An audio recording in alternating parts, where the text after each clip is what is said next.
করছি রোকসান রুনা পেজে। আজকে আমার মেয়ে নিয়াতের বার্থডে ছিল। যেহেতু আমরা এখানে নতুন এসেছি, খুব বেশি দিন হয়নি, তো আমরা চিন্তা করেছিলাম যে এবার হয়তো ওভাবে ওর বার্থডেটা আমরা করবো না, বাসায় হয়তো নিজেরা এসে কেক কেটে নিব, এটাই করবো। তারপর হঠাৎ করে ওর ফ্রেন্ডের মামা ফোন দিল যে কী ব্যাপার, তোমরা কি আজকে কি নিয়াতের বার্থডে? বললাম হ্যাঁ নিয়াতের বার্থডে। তো তোমরা কি কেক কাটছো না? হ্যাঁ কাটবো, মোকসাকে পাঠিয়ে দিবে, তারপর ওরা দুজন মিলে কেক কেটে ফেলবে। তো হঠাৎ করে মাথায় ঘুরতে এলো আমরা এক কাজ করি, তখন আমাকে বললো যে এক কাজ করতে পারি, আমরা তো বাইরে যেতে পারি। যেই ভালো সেই কাজ, তারপর চলে গেলাম দোকানে কেক কিনতে, কেক কিনলাম, স্ন্যাক্স কিছু কিনলাম, জুস কিনলাম, তারপর আমরা পার্কে চলে গেলাম।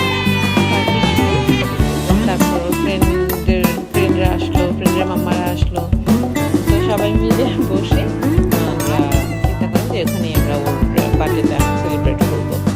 এইভাবে এই কাজ করে গেলাম। তারপর খুবই খুশি যে অন্যভাবে আমরা ওর বার্থডেটা সেলিব্রেট করতে যাচ্ছি।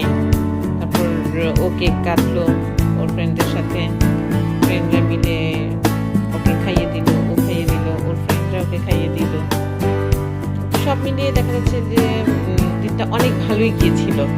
আমি কখনো ভাবতে পারিনি যে হঠাৎ করে দেশের বাইরে এসে মানে এভাবে যে আমরা ওর বার্থডেটা সেলিব্রেট করবো, এটা কখনো চিন্তাও করিনি। তো আল্লাহ যা করে ভালোর জন্যই করে, ভালোই হলো।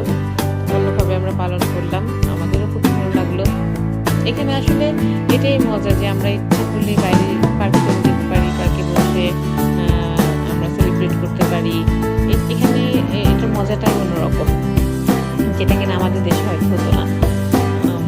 সারাদিন মিলে ভালোই গেল বিকালটা। আর ওর ফ্রেন্ডরা ওকে গিফট করলো,